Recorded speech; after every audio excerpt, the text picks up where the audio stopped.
Esan duzu Facebooken dagoela taldetxo bat, ezta, ikasteko, ikasle, hizkuntzalariak izan behar dira edo zein parte dezakeen? Esan nahi duzu talde eriki horretan egingo dugun taldea? Bai, talde ireki horretan, bai. Hirurehun da zenbat kide iruditzen jartzen zuela hirurehun da ez dakizen bat. Bai. Bueno, hirurehun eta zerbait pertsona apuntatu dira taldean. Gero, orain dela aste batzuk galdetu duen taldean egiten badugu estudio talde bat nori interesatzen zaino horretan egotea. Eta, interesatzen zaizu mesedez komentario bat jarri honen azpian eta esan. Eta 50 bat erantzun izan dugu. Orain, guk hauen eskalan hori desente da. Ez? Dana mundua oso txikia da. Orduan, 50 baiezko jasotzea lehenengo momentuan, denbora gutxian, bada zerbait. Zuk otetzen duzuia, hizkuntzalaria esan behar den, keba. Ontarako, interesatuta egon behar den. Talde horretan, asmoa dugu baita ere, beste modu batzutan ere lehenka bultzatzea. Zer, jende asko esaten du interesatuta dagoela, baina badaude moduak eta moduak interesatuta egoteko. Eta badakigu ez direla berdinak. Eta badakigu batzuk zer ikasten nahi dukete, baina momentu honetan behintzat ez daude prest esfortzu handi bat egiteko. Eta badakigu esfortzu handi egin gabe, ez dela hizkuntza bat ikasten. Horretan badakigu. Baina beste batzuk egongo dira, benetan zeriotan ikasi nahi dutela zerbait. Eta horietako batzuk, igual egon nahiko dukete zerbait,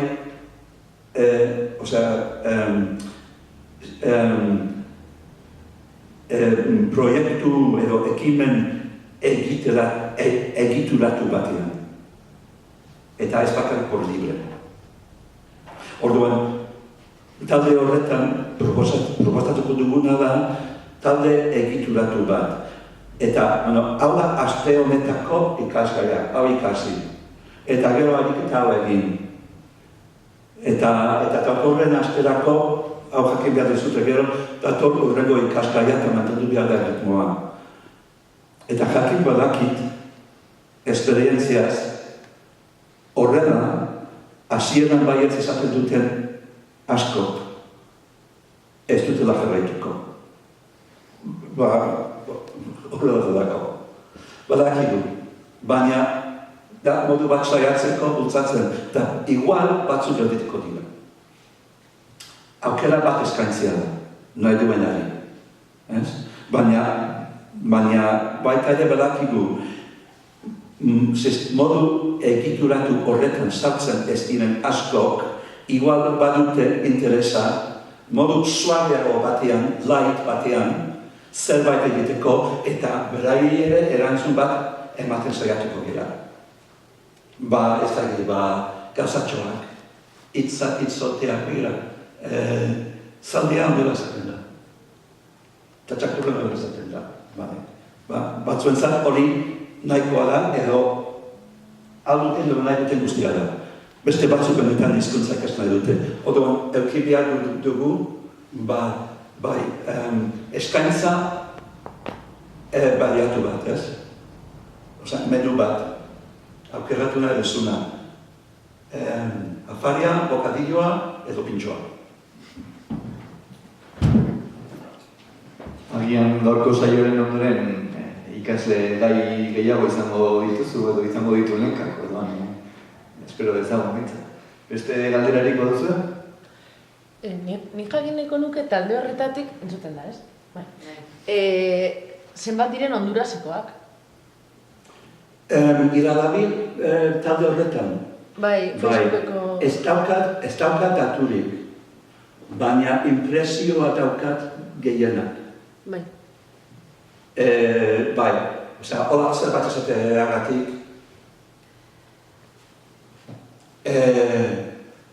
Imaginatzen dut, igual 180 gutxienez, Honduraskoak, eta beste 115 izango dira Honduraskoak ez baina inguruko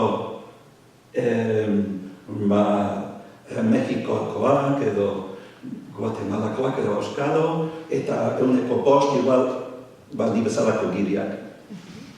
Igual, hori da a ojo. Gainera pixka bat zaila da hori estatistika hori egitea Facebooken, jendeak nahi duena jartzen du, baina batzuk ez dute esaten eta, pixka zaila da kontaketa egitea. Baina estrategikoa da bertakoak izatea edo berdin dio? Baina guk ez dugu galdetzen, baina zu dakizula zertarako egin duzun hori, estrategikoa da zuretzat bertakoak badira? Estrategikoki, prinsipioz bertakoentzat.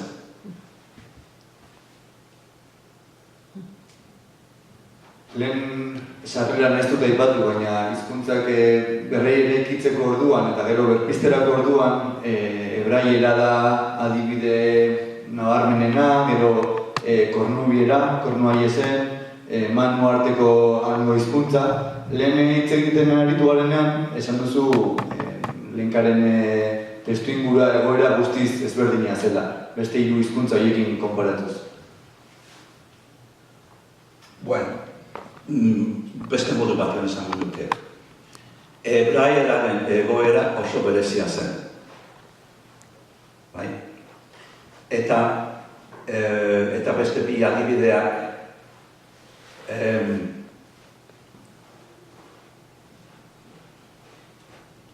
beste gizarte mota batean bizi dira, beste errekutso batzuekin, beste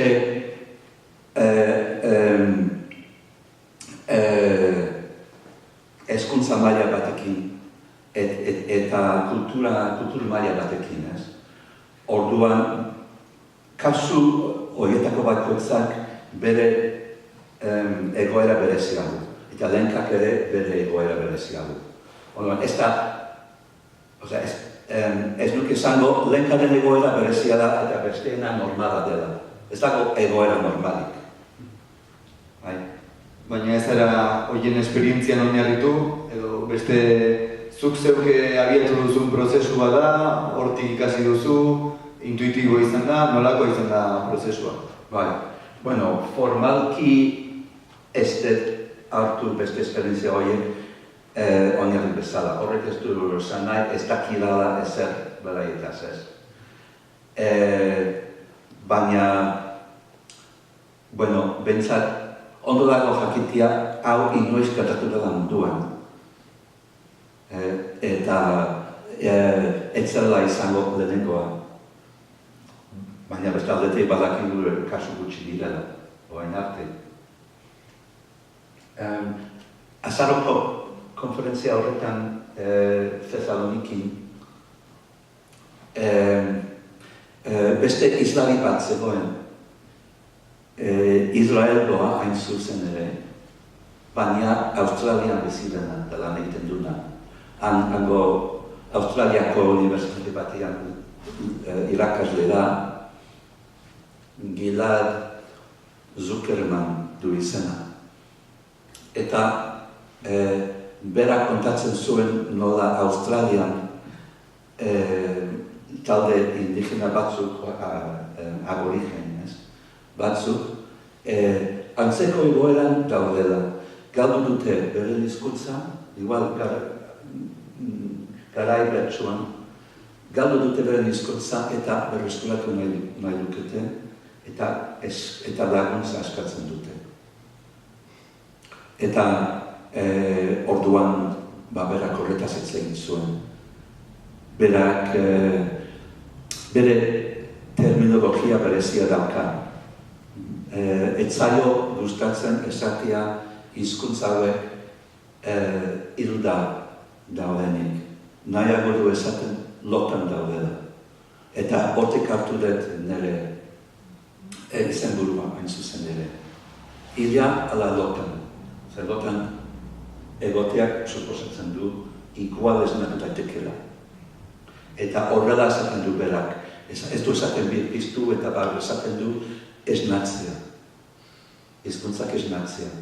Eta hori, zientifikoki ez dakit horrek zer esan nahi duen. Baina bihotzari bai zerbait esaten dio batez ere zu talde horretako bazera. Ez? Zure hizkuntza, zure arbasoen, zure aitonan honen hizkuntza lodago esnatuko dugu. Orduan, igual horrek gehiago dauka marketinga zientzia baino aizu. Modu bat da. Baduzu beste galderarik? Hemen Milenka komunitatearen berri izan dugu batez ere, Berta Kazelesen hilketaren harira, ezta? Eta horrela jakin genuen, komunitate honek uraren aldeko borrokan konpromiso handia izan duela eta badutela, txikimendu handia eta konpromiso hartzeko gaitasuna. Diotori nolabait haien nortasunari buruz bada, oso ezaugarri berezia. Orduan, hasieran aipatu duzu, baina berandu xamari gitxi naiz, nortasun horretan espresatzen dute halako galera sentimendua hizkuntzaren inguruan, naiz eta duela